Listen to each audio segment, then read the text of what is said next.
This is Lisa from Mobile Tech Review, and this is the Microsoft Surface RT tablet. This is running Windows 8 RT, and we'll talk about what RT means versus regular Windows 8 Professional. But first off, it's a 10.6-inch tablet running on a Tegra 3 quad-core CPU. Optional touch cover right here, highly recommended. Incredibly thin, incredibly light, incredibly unlike anything you've ever typed on before, most likely, though there's also an optional clicky keyboard if you want it. Good looking device, magnesium casing. Flip stand built in, so you can actually prop it up on the table and use it easily. USB 2.0 port, does a lot of things a Windows machine does, costs a lot less, very portable, 1.5 pounds, and we're going to look at it now. So the Surface tablet is finally here. Again, this is the Windows 8 RT version. There will be a Windows 8 Pro version, and we'll talk about what that means in a little bit. 10.6-inch tablet, 400 nit brightness display, 10.6 inches. Obviously it's a touchscreen. Now this is a touchscreen only. This does not work with a digital pen, unlike Windows tablets from years gone by that you're familiar with that have dual digitizers. In fact, they used to always have pens and then they added touch later onto those.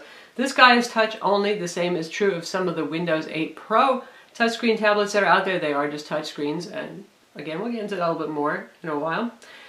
Interesting thing about this is the touch cover. This guy is, depending on how you buy it, it either adds $100 to the price tag if you buy a bundle with the tablet, obviously the best deal, but then you can only get it in black, and Microsoft's offering a whole bunch of bright colors like pink and cyan and all that kind of thing. So if you want to buy the tablet just by itself for $499 for the 32 gig, you can add on for $119 one of these guys in a cool and funky color.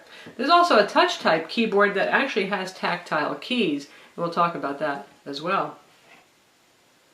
This is available as well in a 64 gig version. Currently Microsoft's selling that as a bundle, so you get the 64 gig plus this touch type cover, and that's going to set you back $699. So again, we're looking at $499 for just the tablet itself, $599 for tablet plus touch type keyboard, and $699 for the 64 gig plus the touch cover. Not cheap, but then again, it is competitive with the iPad pricing, and it should work out a little cheaper than the Asus Vivo RT, which is otherwise known as the TF600, the transformer tablet that runs Windows RT rather than running Android. Pricing on that one's still a little bit confusing right now. It's $599, but then supposedly you can log into Asus's website by December 31st to get yourself a free keyboard dock at some point. I don't know, other merchants are selling the keyboard dock separately for a $750 bundle. Alright, now that we've got the pricing down, what do you get for your money? You get a 10.6-inch display, 1366 by 768, 400 nits of brightness, Gorilla Glass 2, IPS, beautiful display, wide viewing angles. I'm not going to complain that it doesn't have a Retina resolution here, because Microsoft has tuned ClearType really well. Take a look around. We have a capacitive home button here, and that takes you back to this screen right here, no matter where you are, whether you're in desktop mode or in modern UI mode, as the live tile interface is now called. You can see we've got a built-in kickstand on this side. Very nice. Also all metal, magnesium, again, casing here. Sounds nice. Makes a really nice sound when you open and when you close it as well. Sounds like a nicely tuned car. And then when you flip it open, and hidden in here, really hard to see, but there's a micro SD card slot right there.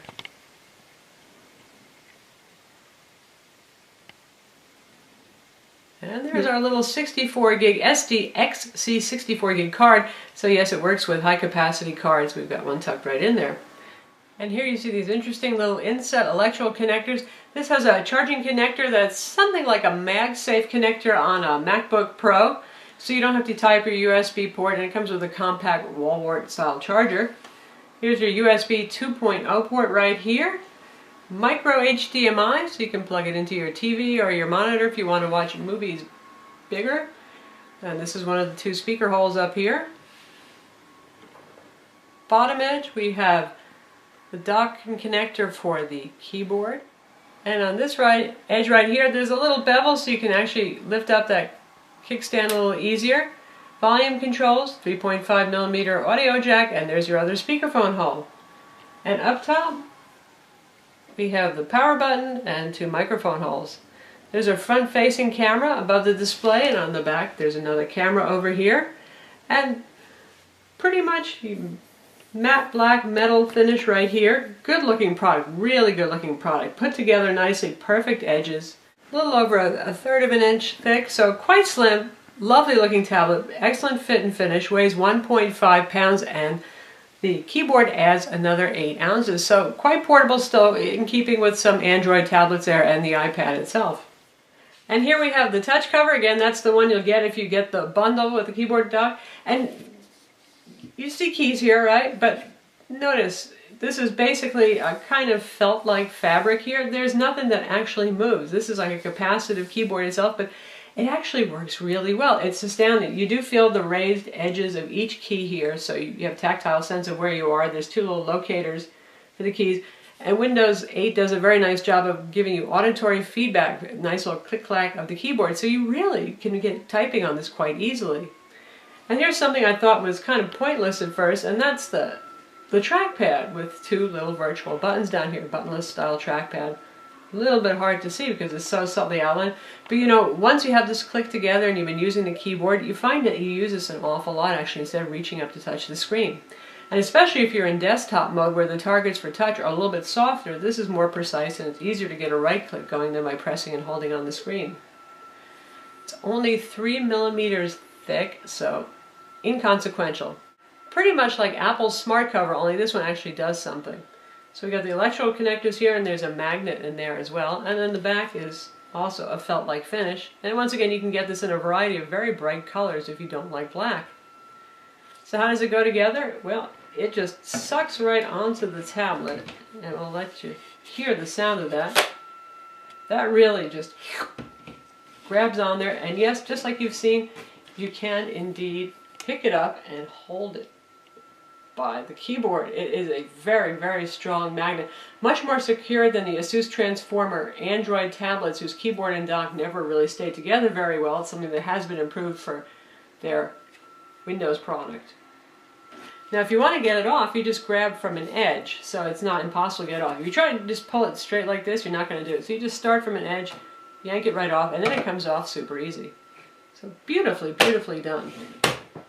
So now we just deploy the kickstand, and we've got a very functional kind of keyboard setup here, and this is what it looks like from the side.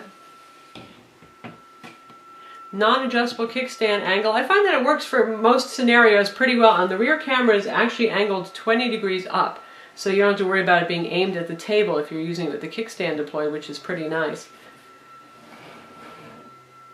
That's what it looks like that way. And some folks have complained that, well, you can't really use that kickstand when it's in the lap, can you? Well, you can. Guess what? Because whenever you take the keyboard and you fold it behind and move it away, it has a sensor and it knows. So now it's deactivated the keyboard, and you can actually use it just like that, and it creates a table stand or a lap stand right there, a surface for you. Pretty cool. Really nice the way Microsoft thought of all the little ergonomic details for the usability of the product. Now, for those of you who are near a Microsoft store or one of the Microsoft kiosks that they're opening up in malls now and through the holidays, I suggest before you dismiss this keyboard, if you think, wow, I can't type on something that weird, give it a try first before you decide. And then, if you decide that you don't like this keyboard cover, there's one that's a little bit thicker, it costs $10 more, and it gives you actual little tactile moving keys like you would expect. Now, there's not a huge amount of travel there, and there's still edge-to-edge keys. It's not an island-style isolated keyboard, but gives you a little extra tactileness for those of you who still feel like you need that. So let's look at the Windows aspect of this. Obviously we have Windows 8 right here, and this is Windows 8 RT. And what does that mean? That means that this has been compiled for ARM processors. ARM processors are used in mobile devices like your Android tablets, your iPad, and Windows RT tablets, something like the Tegra 3. So your existing Windows software, your Photoshop, your Corel Paint, those kinds of things that you get on install DVDs, that will not work on this because those are compiled for Intel processors or Intel compatible, including AMD CPUs as well, obviously. So no, you can't put regular Photoshop that you have a disk for on this. You can't put Corel Paint on this. You cannot put Battlefield or Modern Warfare 3. Nope, that's not going to happen. What you are going to be able to put on here are these Windows apps right here that run in what's called the Modern UI now in Smart Tiles, and that's your selection of stuff that's available right here in the Microsoft Store. Now, just like with Android and with the iPad, a lot of these apps are free. Like you've got Netflix here, you've got Skype available, excellent New York Times application, stumbled upon. A lot of good titles are popping up. We've got our Angry Birds in space already. Some neat games are appearing. Top tier games are often $10 on this. Some of them are $5. There are not a whole lot of apps that you actually have to pay for yet. I'm sure some of those will pop up in the future. Kindle is available now. It's not too bad, not as slick as it is on the iPad or on Android just yet. Hopefully they'll improve that. Nook is coming soon. So it's not like you won't have apps to choose from. Right now there's about 3,600 apps available, and that's just actually as of release day for this product, which was October 26th. So now that the product is actually available to consumers, I expect to see a lot more. At first it looks a lot like where Android tablets were after the iPad came out and established quickly, and there were a lot of apps available, and everybody said, well, Android tablets are nice, but there's no apps. And now look how many apps there are. There's quite a few apps out there for Android and Android tablets that are optimized for the tablet screen. And you're fooling yourself if you think that's not going to happen here for Windows 8 and Microsoft. I mean, Microsoft's ecosystem is the biggest in the world for Windows. Developers obviously will develop for this, and even if you don't have an RT tablet, so you have a full Windows 8 desktop or notebook computer, you still get Metro here. You can still use all of these applications. And a lot of people are going to want to do that because they're very easy to use, they're very graphically pleasing, they're very immediate. So I wouldn't worry too much about the lack of applications. From now, for the first 3 months, yes, some of your favorites won't be there, but a year from now, I think it's going to be much less of an issue. Even look at Windows Phone. Windows Phone is right now a phone operating system not many people are using, but thanks to Microsoft's real push with developers, there's 100,000 apps available for Microsoft Windows Phone. So you can imagine how quickly it's probably going to roll along for this. Any app you're interested in, you want to download or learn more about, you just tap on it and you can see more, and if it's free you just tap install and it keeps track of everything that you've downloaded. And it also keeps track, as long as you log in with the same Windows Live account to your different Windows 8 computers, you can see the same list of applications. So if you have a favorite list of apps, you don't have to refine them again. You can just choose which ones you want to download onto your other Windows PC or tablet, which is pretty cool. The way Windows 8 works, you do log in with the Windows Live ID, and that way you can do all the cloud things. And then that's actually a pretty nice thing if you've got contacts in Windows Live or Outlook.com. It's going to pick those right up. If you've got stuff stored on SkyDrive, all your photos you've taken, say, with a Windows Phone will actually appear here too if you set up your Windows Phone to sync those photos up there. If you have an Xbox Music account, video account, or old Zune account, all of your music's going to appear in here. So it integrates very nicely. And it doesn't just integrate with Windows stuff too. This is actually the People tile, and it keeps switching between all of their various pictures. You can see we have teeny little icons up here in the corner for Facebook, Skype, Twitter. You can also add LinkedIn here. So if you want to add all your accounts in there, you can. And then they all show up in your contacts and in your feeds. So instead of having to have a Twitter client or a Facebook client, it's integrated in this What's New panel that shows me everything from my Twitter and Facebook feeds, and I can actually retweet, I can reply here, and I can make new posts. Then you can still get apps like Metro Twit if you want a different Twitter client. Obviously, I'm sure Facebook's going to have a client available for this separately if you want a more immersive experience. But it's really neat that it's actually integrated into the People Hub with all of my contacts. Got an email client here. The interesting thing is this comes with Office 2013 RT, and that includes Excel, Word, PowerPoint, and OneNote, but not Outlook. So you're going to be using this built-in client, but it's not a bad client at all. And you can see right here, I'm just looking at my Hotmail account. Visually easy to use, pleasing. I can switch between my other accounts that are down here. I've got my Gmail account set up, for example. Supports most major kind of email clients. Still, this is not a business level product. It doesn't have the folder management and the fancy features of full Outlook. So that's something to keep in mind if you're thinking about RT. If you need this primarily for business reasons, if you need Active Directory service, not so much. Obviously, it will work with Exchange though. You also get a calendaring application built in. Nice, easy to use. Again, this works with Exchange, this works with your Live account, this also works with Gmail, Google Calendar. I've got Google Calendar set up in here. So fairly functional, definitely just fine for home use and personal use. We've also got a photo viewer on board now. The one that's embedded here in the modern UI has very basic editing skills, and here you can see I've got stuff from my pictures library, SkyDrive, anything from Facebook, Flickr. It integrates with a whole bunch of services. So now I'm looking at one of my photos that's stored locally here. And I can do rotation, I can do crop, so not a whole lot of stuff going on. There's slideshow, there's a lot of viewing oriented stuff that's available here. I would love to see some more advanced photo editors on board. Right now you do get MS Paint. And that's about it.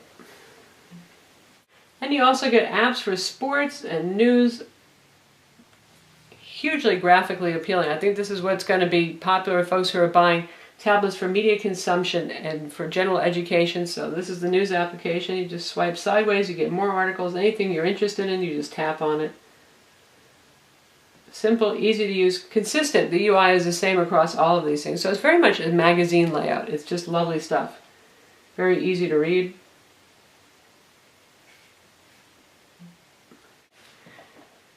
And we have our music and our video applications here. Now, this integrates obviously with Xbox Music and Zune Music if you had a Zune account, and you can look at stuff. This is stuff that I have actually on my Xbox account showing up, and I can stream these off the cloud, so I don't have to store them locally. I can if I choose to, but I don't have to. And we have Now Playing, and you get some freebies here. You can stream some music, you get a choice of artists every day, and you can just either type in a selection or look at everybody who's available. Eminem, Lil Wayne, Kanye West, Drake, Nickelback, that kind of stuff. Changes. And then you go shopping for music if you wish with Microsoft and with their service. Now anything that I have stored on my card does not show up by default. I can get to it, but I have to use the desktop, which is a little bit weird. That's not integrating the card or external hard drives or flash drives.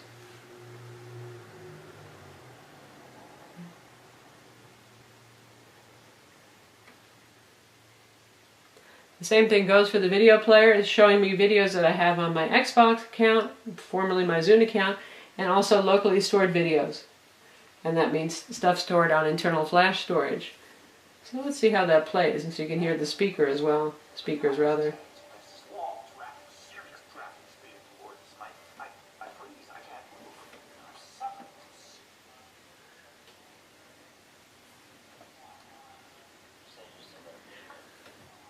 So here it's playing. Absolutely beautiful experience. Really nice display. Enjoying it a lot. Speakers, volume, it depends on the track that you're playing. You don't have much gain on this one, but right now we're 95%. So not super duper loud, but very nice stereo separation and nice quality sound for the speakers. And of course there is a headphone jack, so you can plug in external speakers or use your headphones. Standard again for Metro, you get a stock application, you get a travel application, there's a camera application. Front and rear cameras, 720p recording, really does a nice job with Skype. It's not something that you would want to use otherwise. Microsoft doesn't even state the resolution of the cameras. I'm guessing they're somewhere between a 1 and 2 megapixel. And you can see that we have Office apps installed. That's the big selling point compared to other mobile OS tablets on the market. You get full, real Office applications. And you can see it just switched over to the desktop mode here. And we'll just start open up the document that we had going here.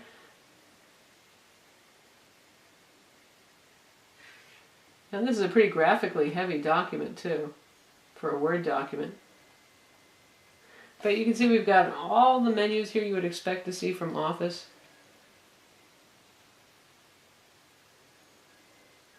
In ribbon fashion. So this isn't dumbed down. Like Windows phones have had Office always, but it hasn't been anything like what you would see on your desktop. In this case, you're not making compromises. You've got it all.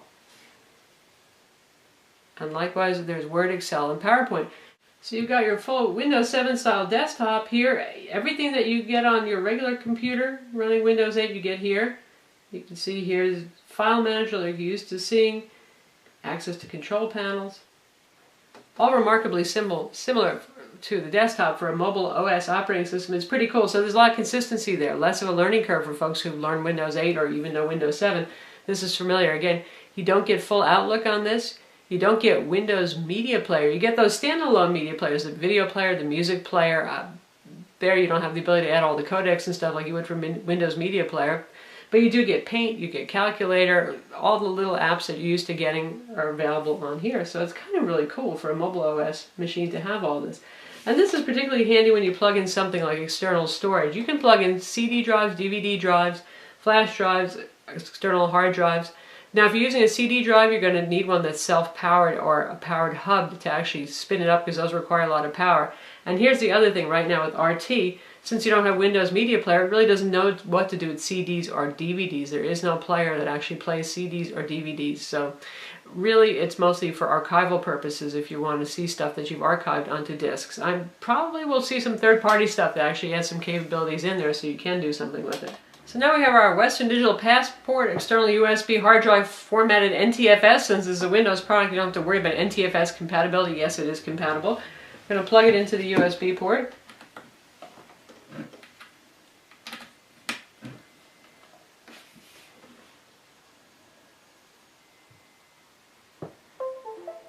Plays a cute little sound. And then it opens up the folder right here so you can see the contents of my hard drive, and say we want to look at a picture that's on there.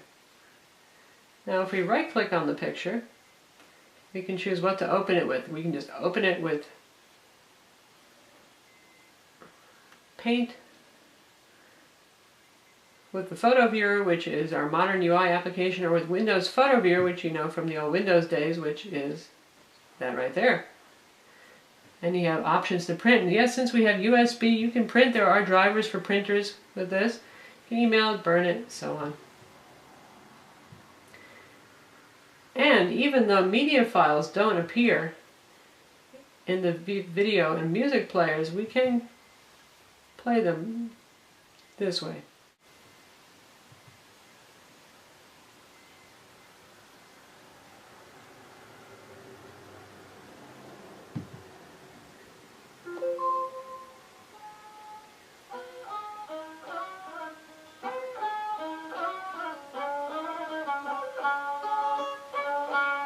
So there's my weird tune that I'm playing right off of my hard drive.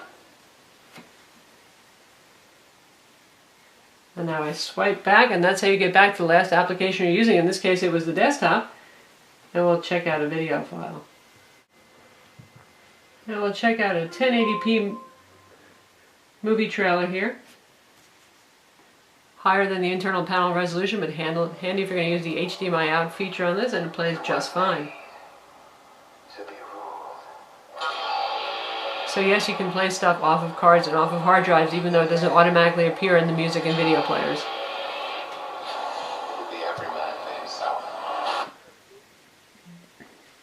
It plays most forms of MPEG-4 video. Now, that can get pretty ambiguous. There's many different ways to wrap up an AVI file, or an MPEG-4, or an iTunes format file, but pretty much standard MPEG-4 is a go. And when you're done using your external hard drive, you know how it is with Windows, you're supposed to say eject and put away safely, and we have that right here too. Again, feeling very much like a, shall we say, real computer. And this is obviously where the trackpad is handy, because these touch targets here are relatively small. It's not as bad as using Windows 7, but still. So how about web browsing? Very quick on this. You get Internet Explorer 10, but you get two different versions of it. If you're running it in the modern UI here, it runs full screen mode, and if you're running it in desktop mode, well, it looks like it does on a desktop. You can resize the window and see more menu options. So we'll take a look at that.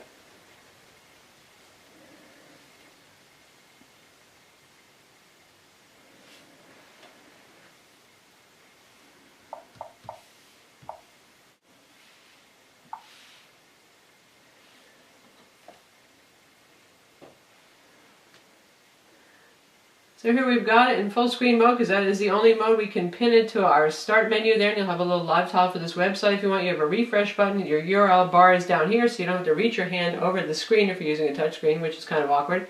You have a back button, and you have some tools right here. Find on page or view this on desktop, and we'll switch to that mode in a minute so you can see what that's like. But speed is excellent on this.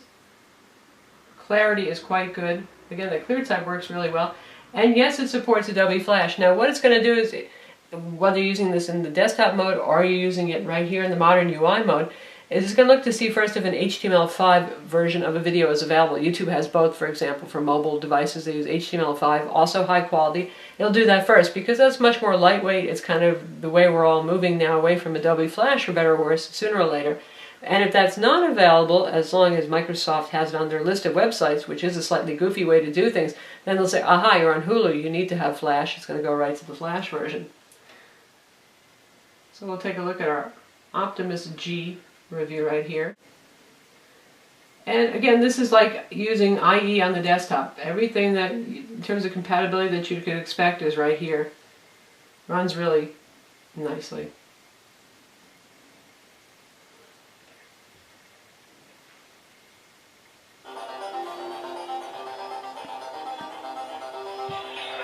And we are running the full Adobe Flash version, so we'll switch up to 720p.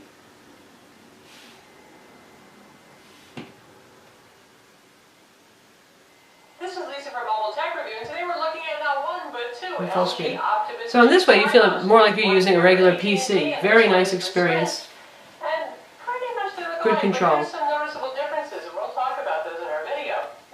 Now if you want to view this in desktop IE, or I'll get to your tabs, again once you swipe up you can see all the tabs that are available there. You can either choose take me to desktop IE, or you can just do it when you're in desktop and launch the web browser. But here, the usual, again, Windows experience you'd expect. This normal window, you've got your little settings that you would see on a Windows desktop.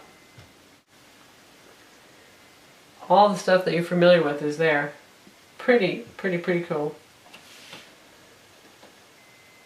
Resize the window as you see fit. So, nice web browsing experience in terms of compatibility. If you want to cycle between running applications, you can either pull from the side and get to the last thing you've used, or if you pull and then kind of tuck it away, you get this whole list of all your different apps, so you can choose from everything that's running. And yes, all these things are running on 2 gigs of RAM on a 1.3 gigahertz Tegra 3 just fine. So you can see there's no lag here. I haven't rebooted this machine since yesterday. It's not like a Windows desktop. You don't feel like you're supposed to shut it down every time you're done using it. It's more like using an iPad or an Android tablet. You just let it go to sleep. Battery life, by the way, so far we've been getting 8 to 9 hours of actual use time. We've been using this pretty heavily since we've been testing out media playback a lot and all the advanced features syncing with SkyDrive and other sources. So it looks to be competitive with other tablets on the market. If you want to get to your settings, same as with all Windows 8 things, you just swipe in from this side and then you have your basic settings, you got your start menu. If you hit search, you can look for all of your applications that are installed right here. Quicker way of getting it. And this basically replaces the start menu for Windows 8. So all in all, it really offers a lot of competition, I think, particularly to Android tablets. Not as much as to the iPad. The iPad's still about really fast, instant on, ease of use, whole lot of applications to choose from. I don't really want to try to replace my computer with it, but I know a lot of people who buy Android tablets, particularly the Transformer style Android tablets from ASUS, are looking to replace their notebook computer. And this guy obviously goes a long way with the Office suite, with the USB port. Very robust multitasking. Feels a lot like a little computer, but at the same time it's visually beautiful, it's very easy to use, very simple and very intuitive. So speaking of other tablets, let's do a little size comparison. So here it is with my Samsung Galaxy Note 10.1 inch Android tablet. So ½ inch less diagonal space on Android tablets versus Microsoft product, and you can see the footprint's going to show it's going to be a little bit longer because of that, but otherwise fairly comparable in size. The Galaxy is actually a teeny bit taller. So not too much of a size shock difference because you're already used to a little bit longer 16:9 aspect ratio if you've been using an Android tablet. And now here it is next to the new iPad. New iPad a little bit taller, 4:3 aspect ratio, so you're talking about a slightly different experience there. Same weight and same thickness just about, and in terms of length, you can see that the Windows tablet is a bit longer since it has that different aspect ratio.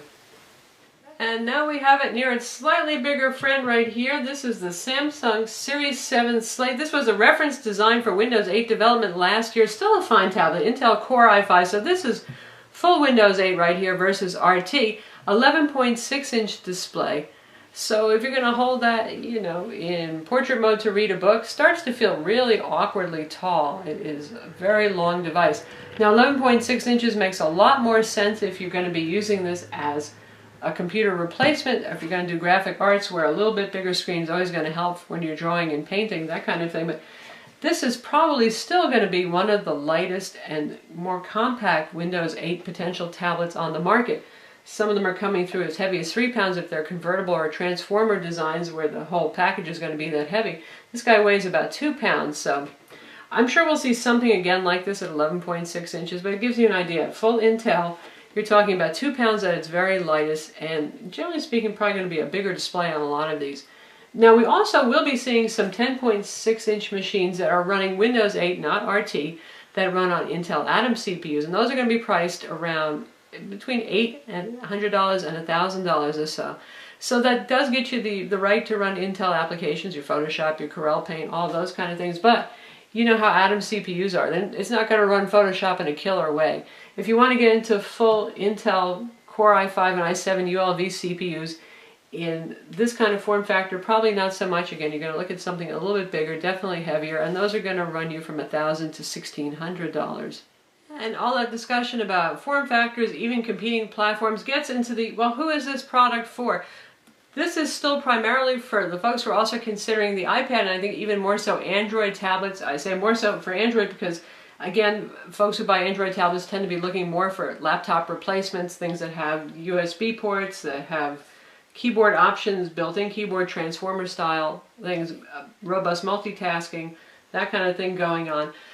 This is not for somebody who needs a complete Windows computer that can run all Windows software that you buy off the shelf at your local Best Buy or wherever it is that you go shopping for your Windows software. That said, I think there's a big market for this. Obviously, this guy is still noticeably cheaper than the full Intel Windows 8 tablets that are hitting the market. So for those of you who are price conscious and who say, I don't really need that stuff. I need an office suite. I need to play my videos. I need to watch some music. I need access to cloud services. I want my social networking. I want to play some games, I want to get my Netflix, my Hulu Plus, access to my Amazon stuff. You've got all of that right here. Again, for a starting price, that's the same as a higher-end Android tablet or the iPad, $499. So for that price, definitely, I say this is a gorgeous operating system to use. It's obviously pretty easy to use. Some things are a little more hidden than they should be. For example, there's no little hints. There should be little hints that say, do that, so you can get to your settings, or do this to get your multitasking going. However, once you do it, you'll start to remember. But there's a lot of other little shortcuts here that might be a little confusing, and always your desktop is available right there. It says desktop. That's more clear-cut. But in general, very easy to use, a lot of fun, visually beautiful. 1366 by 768 on this particular display is not causing me to wish for an iPad Retina level display. ClearType is very sharp on it. A great tablet for both media consumption and for light productivity with Office, that kind of thing. So that's the Microsoft Surface RT tablet. Again, it's available now in limited quantities. It might take a little while for you to find it, depending on how quickly you want to get one of these. Starts at $499, goes up to $599 if you want it with the keyboard cover included, and $699 if you want it, get the 64 gig version. All in all, a recommended product, really fun, easy to use, and a nice alternative to Android. I'm Lisa from Mobile Tech Review. Visit our website for the full review, and don't forget to subscribe to our YouTube channel.